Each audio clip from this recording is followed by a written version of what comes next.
जय श्री कृष्ण भक्तों। इंदिरा एकादशी। युधिष्ठिर बोले कि हे भगवान, अब आप कृपा पूर्वक अश्विनी मास की कृष्ण पक्ष की एकादशी की कथा को कहिए। इस एकादशी का नाम क्या है तथा इस एकादशी के व्रत करने से कौन से फल मिलते हैं, यह सब समझा कर कहिए।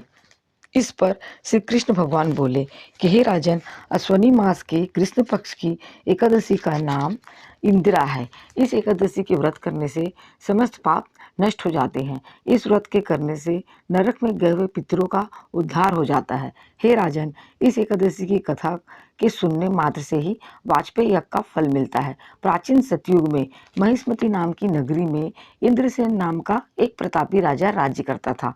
वह पुत्र, पौत्र, धन, धान्य आदि से पूर्ण और सदैव शत्रुओं का नाश करने वाला था। एक समय जबकि राजा अपने राजसभा में सुखपूर्वक बैठा था, महर्षि नारद आकाश मार्ग से उतरकर वहां आए। नारद जी को देखकर राजा आसन से उठा और अर्घ आदि से उनकी पूजा करके आसन दिया। महर्षि नारद बोले कि हे राजन, आपके राज्य में सब कुशल से तो हैं। मैं आपकी धर्मपरायणता देखकर अत्यंत प्रसन्न हूँ। तब राजा बोला, हे महर्षि, आपकी कृपा से मेरे राज्य में सब कुशल पूर्वक है तथा आपकी कृपा से मेरे समस्त यज्ञ कर्म आदि सफल हो गए हैं। हे देव, अब आपकी क्या आज्ञा है। इस पर नारद जी बोले कि हे राजन, मुझे एक महान आश्चर्य हो रहा है।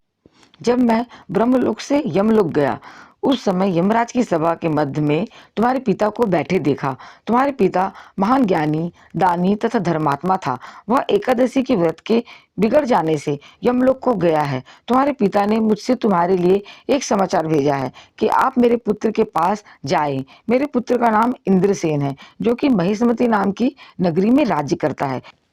मुझे पूर्व जन्म के किसी बुरे कर्म के कारण ही यह लोक मिला है। यदि मेरा पुत्र इंद्रसेन अश्विनी मास के कृष्ण पक्ष की इंदिरा एकादशी का व्रत करे और उस व्रत के फल को मुझे दे दे तो मेरी मुक्ति हो जाए, इस लोक से छूटकर स्वर्ग लोक में वास करूं।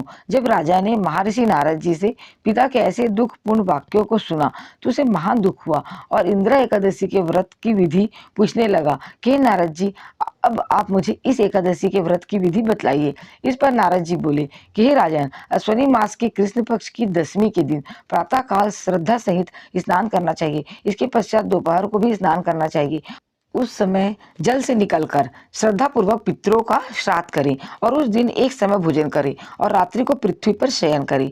इसके दूसरे दिन अर्थात एकादशी के दिन प्रातः काल दातून करें और स्नान करें। उसके पश्चात भक्ति पूर्वक व्रत करें और कहना चाहिए कि मैं आज निराहार रहूंगा और समस्त भोगों को त्याग दूंगा। इसके पश्चात कल भोजन करूंगा। हे भगवान, आप मेरी रक्षा करने वाले हैं, आप मेरे व्रत को संपूर्ण कराइए। इस प्रकार आचरण करके दोपहर को शालिग्राम जी की मूर्ति को स्थापित करें और उत्तम ब्राह्मण को बुलाकर भोजन कराएं और दक्षिणा दें।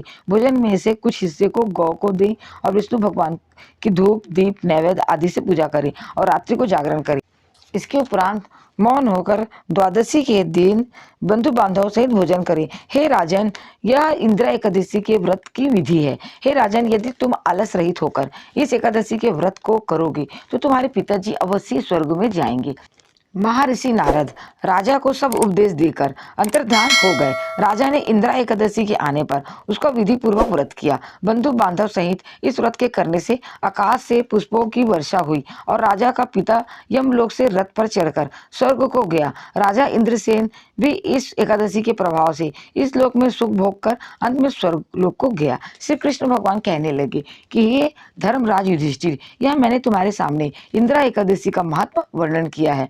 इस कथा के पढ़ने व सुनने मात्र से ही समस्त पाप नष्ट हो जाते हैं और अंत में मनुष्य स्वर्ग लोक में जाकर वास करता है। जय श्री कृष्ण भक्तों।